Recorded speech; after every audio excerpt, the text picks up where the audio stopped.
Gostaria de dar boa noite a todos. Boa noite, saudar a mesa, professor Glauco, muito obrigado pelo convite, em nome de quem eu saúdo os demais representantes. O tema que me foi proposto hoje foi sobre a apologética cultural e as ideologias comunistas. Então nós vamos ver que faz sim parte, da nossa experiência cristã nos posicionarmos. Aliás, é um próprio mandamento das Escrituras. A primeira epístola de São Pedro, e a carta de Pedro é uma carta católica, não no sentido da Igreja Imperial, claro, mas no sentido de católicos, uma carta universal, cujo entendimento não precisa nem ser contextualizado em razão do problema da Igreja a qual a carta se refere, porque a carta de Pedro é universal. Primeira de Pedro, no capítulo 3, no verso 15, diz assim: santifiquemos o Senhor em nosso coração, estejamos preparados para apresentar a resposta a todo aquele que nos pedir a razão de nossa fé. Nós temos que estar prontos para dizer o porquê nós cremos. Aliás, essa passagem aí da 1 de Pedro 3,15, quando nós lemos em grego, quando tem que apresentar a resposta é apologia. Daí que vem o termo apologética. Apologia é até um termo jurídico, do direito processual grego. No direito processual brasileiro, quando alguém entra com ação contra você, você responde por uma peça lá chamada contestação. No direito processual grego é apologia. Então nós somos conclamados por um mandamento escritural, na 1 de Pedro 3,15, para que apresentemos a razão de nossa fé, para que defendamos a fé cristã. Nós somos chamados para pensar o porquê nós cremos. Aliás, o próprio Jesus de Nazaré, quando questionado sobre qual era o maior dos mandamentos, e lá em Mateus 22:37, ele diz, amar a Deus com toda sua alma, o seu coração e o seu entendimento, a sua capacidade intelectual. Deus não quer que nós entreguemos o nosso coração a Ele, mas deixemos o cérebro lá de fora da porta. Conhecer a nossa experiência cristã intelectualmente é, inclusive, o pressuposto lógico de crescermos em amor por Ele. Como é que você vai amar mais e mais aquele que você não conhece? Então é por isso que é importante que nós saibamos, estejamos preparados. Todo cristão é um apologeta, deve ser um apologeta. Esse é o mandamento das Escrituras. Nós temos que saber o porquê nós cremos. Temos que defender a nossa fé. E um dos ataques mais ferozes contra a nossa fé na contemporaneidade são dessas ideologias comunistas. E agora que nós vamos entender por que o comunismo tem por inimigo não o capitalismo, como normalmente se diz, mas sim o cristianismo. É isso que eu vou tentar explicar para vocês. Que a oposição do comunismo atualmente não é ao capitalismo. A oposição do comunismo é ao cristianismo. Como é que isso se dá, pessoal? Vamos pensar assim, fazer um resumo. Antigamente nós tivemos um esforço intelectual que eu acho até válido, de Marx e Engels, que ele queria dizer assim, queria dar um estatuto científico a como a sociedade funcionava, queria entender como a sociedade evoluía.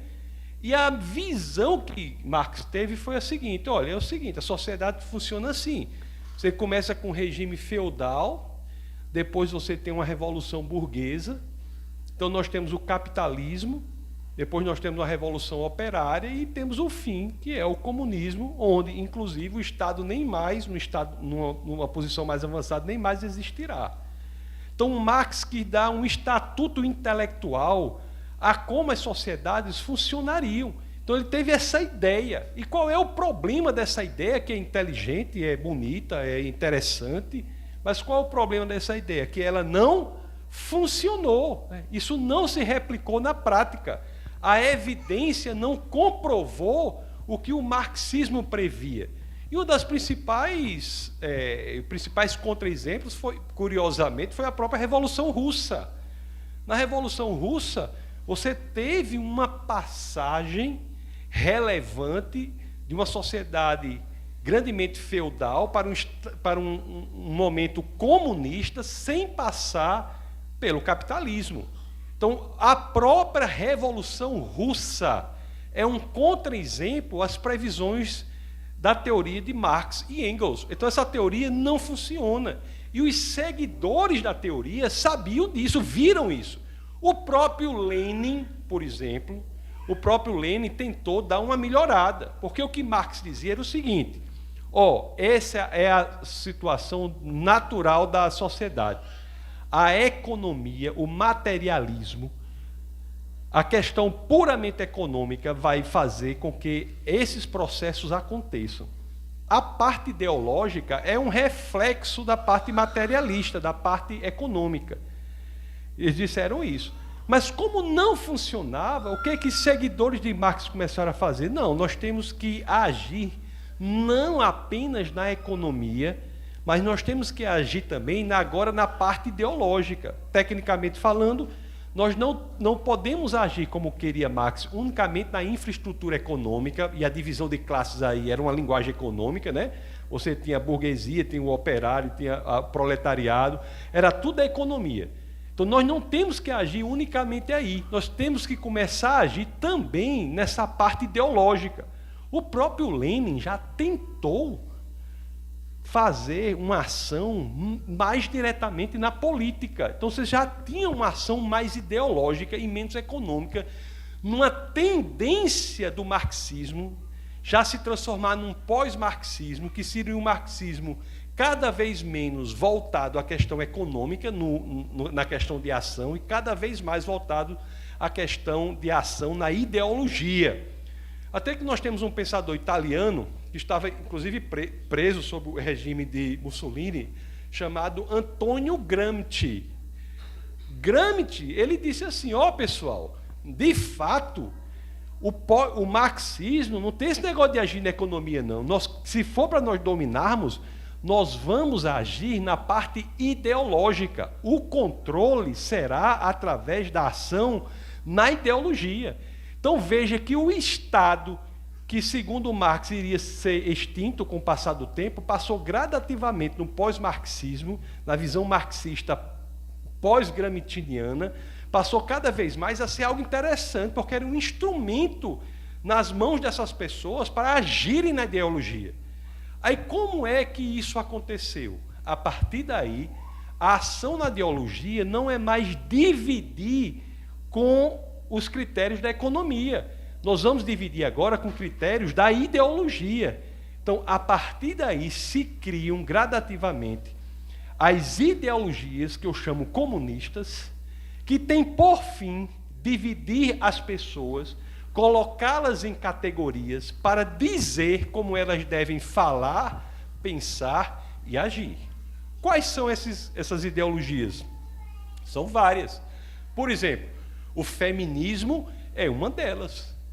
O feminismo é uma ideologia comunista que tem por fim o controle da mulher. Uma mulher tem que falar, pensar e agir da forma específica que o feminismo diz que ela deve fazer isso. Se uma mulher não é feminista, ela é atacada pela ideologia feminista. Ela é fortemente atacada para que ela se constranja e se molde, fique igual às outras mulheres que já estão cooptadas pelo feminismo. Então, cada vez mais essas ideologias ficam mais amplas. Uma outra ideologia clara dessa qual é? O negrismo. O que é que o negrismo faz? Ainda mais num país como o Brasil, que somos absolutamente miscigenados, misturados, mas o negrismo faz o quê? Passa a percepção de que nós temos que dividir as pessoas agora em negros e não negros. E quem é negro não é livre para pensar da forma que ele quer. Ele tem que falar, pensar e agir da forma que o negrismo diz que ele deve fazer. Eu estava até vendo um negócio na internet, uma entrevista na internet, e tinha um branco e dois negros lá, e um negro disse uma questão lá, não sei o quê, não sei o quê. Aí o outro falou, ei rapaz, isso aí não é ideia de pretão não. Isso não é ideia de pretão não. Aí o outro replicou, mas que conversa é essa, ideia de pretão, de não pretão? O que é que tem a ver a cor da pele com a ideia que eu vou ter? O que é que tem a ver a cor da sua pele com a necessidade de você ter um pensamento específico em razão da cor da sua pele? Por que que a cor da sua pele é determinante para a forma como você vai pensar? O negrismo quer forçar o negro a pensar daquela forma. É interessante que isso aí, cada vez mais, né, se torna gritante no Brasil, com toda essa política de cotas, tem a ver com isso.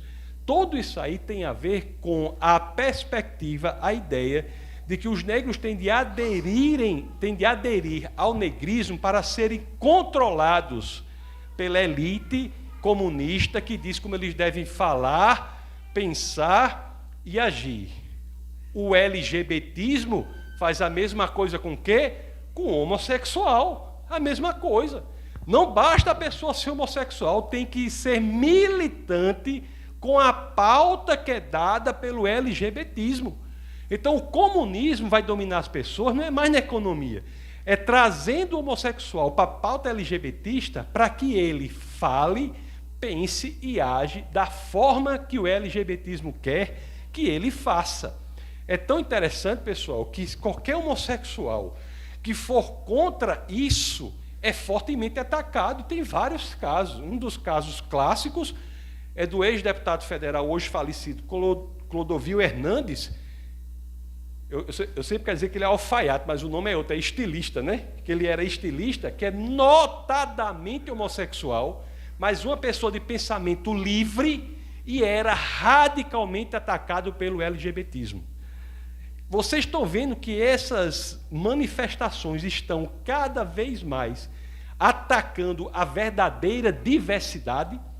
O que essas manifestações e ideologias comunistas fazem é extirpar a diversidade, querendo fazer com que essas pessoas sejam cooptadas como se fossem uma comunidade de insetos, uma pessoa sendo indistinguível da outra. O negro não é livre para pensar, independentemente da cor da sua pele, como de fato era para ser assim. Não, ele tem que ter aquela mesma visão de mundo que outro negro. A mulher não é livre para pensar, a mulher tem que ser aquela visão que é proposta pelo feminismo. E assim por diante. E o LGBTismo, pessoal, chega numa posição ainda mais perversa, porque quer cooptar, inclusive, as crianças. E por que fazem isso? Engraçado que eu estava falando antes de ontem na Câmara Legislativa do Distrito Federal, e eu disse, o LGBTismo quer cooptar as crianças. Eu vou dizer isso 1000 vezes, porque é a verdade, é claro. Aí saiu em jornal Metrópolis, porque o professor diz que LGBTismo quer cooptar as crianças. É uma coisa óbvia. É óbvia que quer cooptar. E por quê? Porque o LGBTismo quer cooptar as crianças, essa ideologia comunista. Por quê? Porque a sexualidade é o impulso primitivo. O comunismo ataca a criança pela sexualidade porque a criança não precisa ter uma sofisticação filosófica e intelectual para ser atingida no campo da sexualidade. E uma vez que ela é atingida por esse movimento LGBTista, é a porta de entrada para todos os demais movimentos comunistas. Não existe uma pessoa que entre no LGBTismo que não seja feminista, antinatalista, antipatriarcalista, abortista, daqui a pouco é vegana, daqui a pouco é ecologia profunda. Olhe, sabe onde é que isso leva ao final? Leva à perspectiva da criança, da pessoa, entra por essa porta e daqui a pouco tira o Pai Nosso e traz a Mãe Terra. Fica enaltecendo a natureza, numa espécie de panteísmo tupiniquim.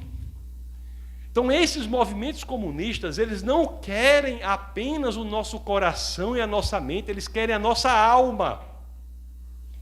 Querem a nossa alma. E todos são assim, meus queridos.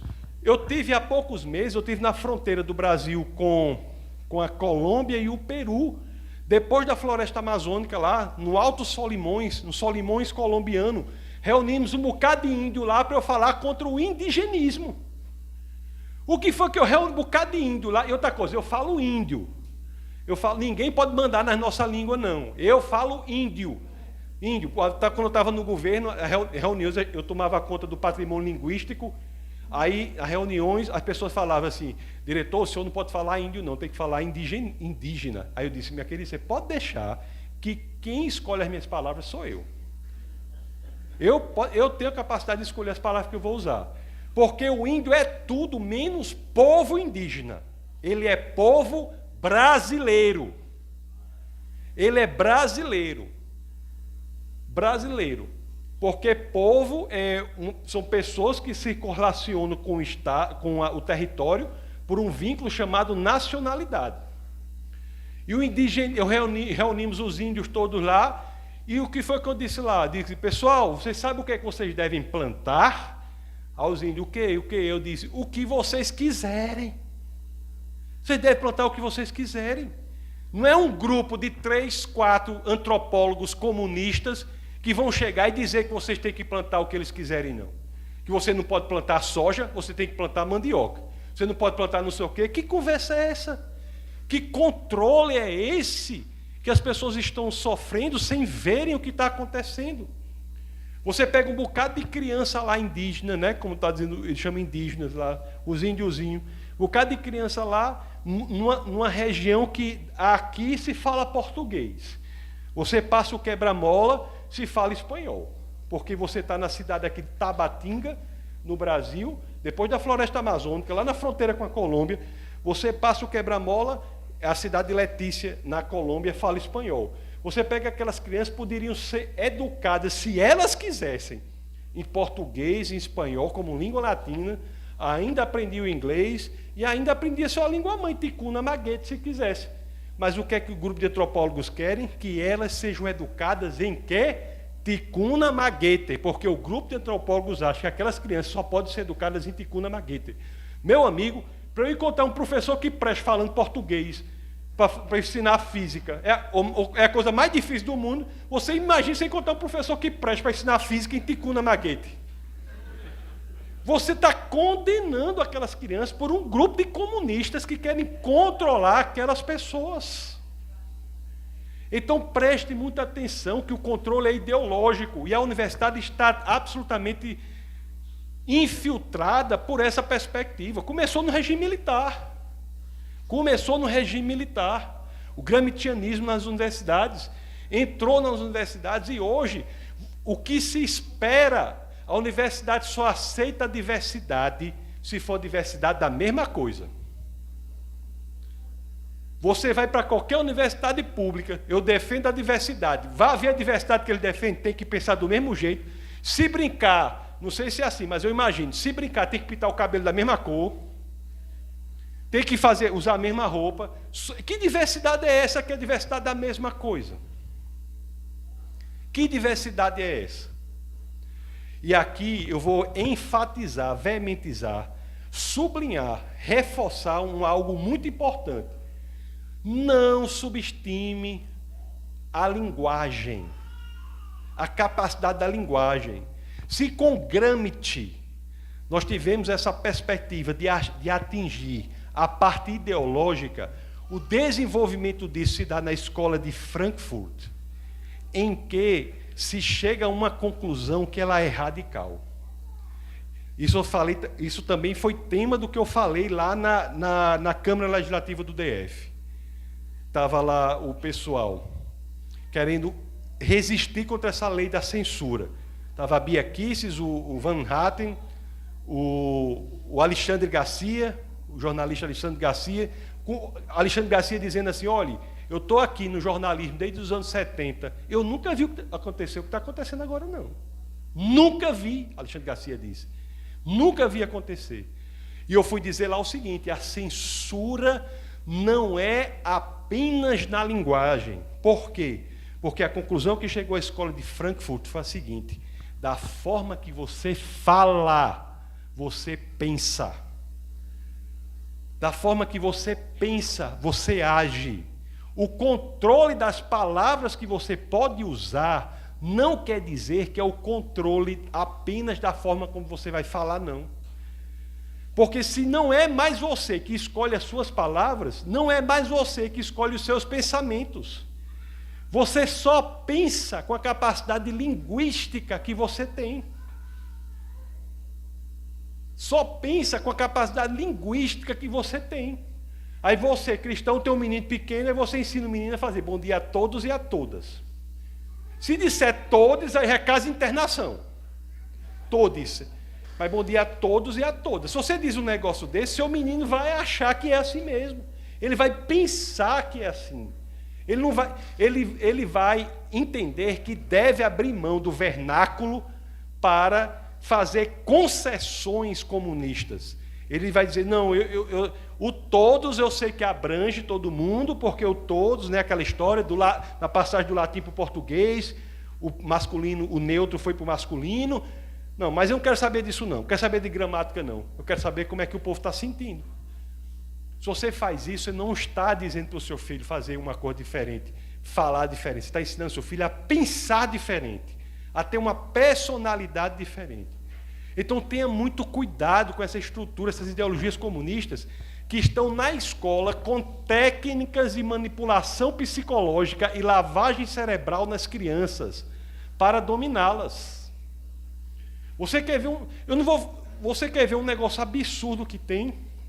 Um verdadeiro absurdo na escola que muitos pais cristãos fazem sem ter noção do que está ocorrendo? Vou dar um exemplo para vocês. Hoje em dia, cada vez menos, as escolas estão ensinando conteúdos intelectuais e cada vez mais estão querendo passar conteúdos morais, estéticos, éticos, querem dominar a criança. O Brasil criou um instituto único, que é a escola que não ensina ninguém a ler. O método hoje é necessariamente ruim, porque eu, quando era criança, eu aprendi a ler assim, né? Tinha um nome cavalo, eu aprendi assim, ó, C-A-K-V-A-V-A-L-O, né? Eu acho que a gente aprendeu assim. Hoje em dia, bota o nome cavalo e o menino fica olhando para aquilo, parece um hieroglifo da Suméria, para saber o que é aquilo. Por isso que as crianças hoje não aprendem a ler, não aprendem conteúdo intelectual nenhum, e em vez das pessoas verem que o problema está no método, bota a culpa da coitada da criança. É por isso que as crianças hoje têm tudo TDAH, desortografia, descalculia, diz não sei o quê. Coitada, não estão sendo ensinadas de forma adequada para controlar. Aí o que vai passar para a criança é o quê? Conteúdo moral. Olha, o casamento é assim, o comportamento é assim, o comportamento é daquele jeito. Aí você chega para o seu filho e diz assim, porque a prova dele não vai ter só questão intelectual, vai ter questão moral. Como é a família? Questão de sexualidade. Aí você diz para o seu filho assim, meu filho, você sabe, meu filho, que a verdade é assim. Mas você, meu filho, você chega na prova, mas marque aquela alternativa que a professora quer para você tirar nota boa. Quando você faz isso, o que você está fazendo com essa criança? Você está induzindo a criança a agir de uma forma diferente que você ensina que é certo para ela. Isso cria na cabeça dela o que se chama dissonância cognitiva. Quando você induz uma pessoa a agir de forma diferente do que ela sabe que é certo, o critério de moralidade dela não permanece onde está. Ele tende a se deslocar para fundamentar a forma a qual ela está sendo induzida a agir. Então não subestime, você diga para a sua criança, você sabe que o certo é o certo, pois você marca o que eu lhe ensino. Se você tirar um 0 na prova, a gente vai comemorar, vai comer batata frita, tomar sorvete, vai comemorar o seu 0. Vai comemorar o seu 0. Então veja como as coisas estão envolvendo as crianças. Outra coisa, dramatização em sala de aula. Em vez de ensinar a criança a aprender as coisas, vamos fazer um teatrinho. Você sabe qual é o conteúdo daquele teatrinho? Se ela está sendo induzida naquele teatrinho a ter um comportamento diferente de como você ensina para ela, da cosmovisão cristã, depois você não ache ruim se ela estiver achando certo a forma errada como ela está fazendo o teatrinho, o que está sendo ensinando no teatrinho.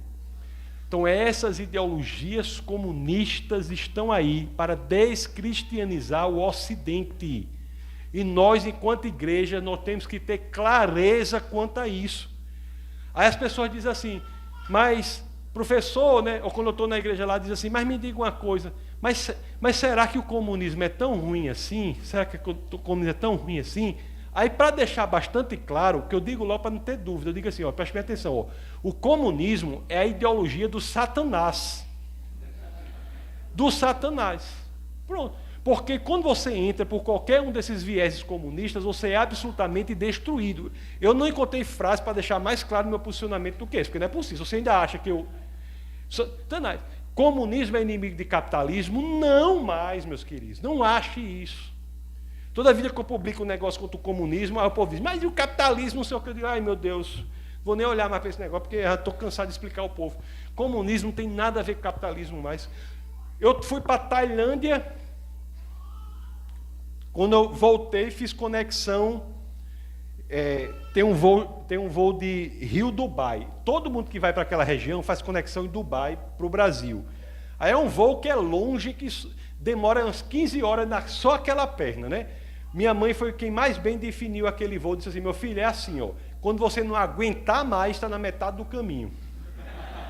Foi a pessoa que mais bem definiu isso aqui. Aí, com voo de 15 horas, acaba nordestino como eu, começa a conversar com o povo, né? Vou lá para trás, conversando com o povo, não sei o quê, um bocado brasileiro lá, que eu pegava esse voo Dubai-Rio, indo para o Brasil, e eu perguntando lá, você foi fazer o quê? Aí, sabe o que é que tinha um bocado de gente lá indo fazer, sabe o quê? Na China, no país comunista da China, fazer o quê? Negócios. Negócios. Você acha que a China é inimiga do capitalismo? Meus queridos, o comunismo entendeu, pós-marxista, pós-gramsciano, entendeu que as leis da economia são, alguns dizem, até comparáveis à lei da gravidade. São indomáveis. São indomáveis. Então, todas as experiências históricas em que se tentou dominar a economia, faliu o país. Então, eles deixam a economia, mas dominam a ideologia por meio desses identitarismos. Então, entendam, todas essas categorizações são meios de domínios comunistas, que querem fazer com que você pense, fale, pense e age de uma forma específica para controlar vocês. E por isso que a divisão hoje é absolutamente ideológica. Não é homossexual, heterossexual, negro, branco, mulher, homem. Eles vão dividindo para conquistar. E a questão racial no Brasil ainda é muito mais complexa, porque é uma negação fática da nossa realidade, que é a miscigenação, é como eu estava dizendo. Eu, quando era criança, eu acho que a turma aqui, eu acho que vocês são bem mais jovens que eu, né? Mas quando era criança, o que é que a gente aprendia nas crianças? A primeira coisa que eu aprendi é assim, ó, nós somos um povo mestiço. Vocês que são mais jovens não viram isso nem a pau na escola. Sugestão, reitor, para o senhor botar aqui, ó, nós somos bota ensinar mestiçagem. Nós somos um povo mestiço. Isso que a gente aprendia. O Brasil deu uma solução à tensão racial. Pelo amor de Deus, se a gente fizer um exame aqui, tem todo tipo de sangue dentro da gente aqui, qualquer um aqui. A cor da pele é de só menos importância. Quantos aqui no Brasil tem família que a metade é preta, a metade é negra, a metade é branco? A metade é bem escura e a metade é branca. E estou falando nos casos em que a mãe é uma pessoa honesta, né, que teve vários pais diferentes, assim mesmo. Pessoa honesta. Você tem a metade de uma cor, a outra metade de outra cor. Por quê? Irmão, de pai e de mão. Vocês não têm não, irmão, de pai e de mãe, de cor totalmente diferente. Por quê? Porque nós somos mestiços. Aí você veja que até aí se nega. O comunismo nega e age de maneira perversa. E só para terminar, né, porque o tempo aqui, e uma das formas perversas, estava até conversando aqui com o professor Glauco, é a seguinte: nós tentamos por tudo lá botar no IBGE a questão de mestiço no lugar de pardo. Eles botam pardo, porque quando a pessoa não sabe, coitado, você vai marcar lá, você não sabe nem o que marcar. O cara diz, pô, bote pardo aí. Não é isso? Você não sabe nem o que. É tudo mestiço. É tudo mestiço. A gente vai marcar o quê? Bote pardo aí. O cara bota pardo. O que é que eles fazem com esse pardo? Se você perguntar qual é a porcentagem de negros no sistema carcerário do Brasil, eles vão somar o número de pardos e de negros e vão dizer que é 80 e tantos %. Se você perguntar qual é a porcentagem de negros, por exemplo, na alta administração federal, na magistratura, em qualquer um dessas, eles separam e dizem, não, é 7 e 8%, porque separa os pardos. Não, estou acabando já, irmão. 7 e 8% separa os pardos. Então, assim, para terminar, o meu objetivo aqui é dizer o seguinte, 10 minutos, vou usar 5. Meu objetivo é dizer o seguinte, não temos escolha em nos posicionarmos. É uma questão de vida ou de morte. Cuidado com o seu filho. Se você disser, eu não tenho tempo de estar perto do meu filho, não sei o quê, depois não venha reclamar. Não venha reclamar. Se seu menino é pequeno até 9 anos, você tem que expor essa criança, dar uma overdose de coisa boa, o que é bom, belo e verdadeiro. E depois, quando ele tiver dúvida, torne aquela criança um especialista na dúvida que ele tem. Posicione-se. É preciso que nós saibamos que estamos sendo atacados por essas ideologias comunistas. E muitas igrejas hoje estão sendo carcomidas de dentro para fora como se fosse um câncer, abrindo as portas para o comunismo dentro da igreja. Estão já tirando Jesus Cristo e botando a cesta básica no lugar. Vamos orar para a cesta básica. Não é que seja errado você fazer assistência social, não, mas o fim da igreja não é assistência social. Assistência social é o meio para a propagação da mensagem da salvação, que é Cristo. Esse é o fim. Estou fazendo isso. E o que é que tem acontecido com isso? Para vocês, quais são as duas ferramentas mais perversas? Na Igreja Católica é a teologia da libertação. É o câncer dentro da igreja. E na Igreja Protestante, missão integral.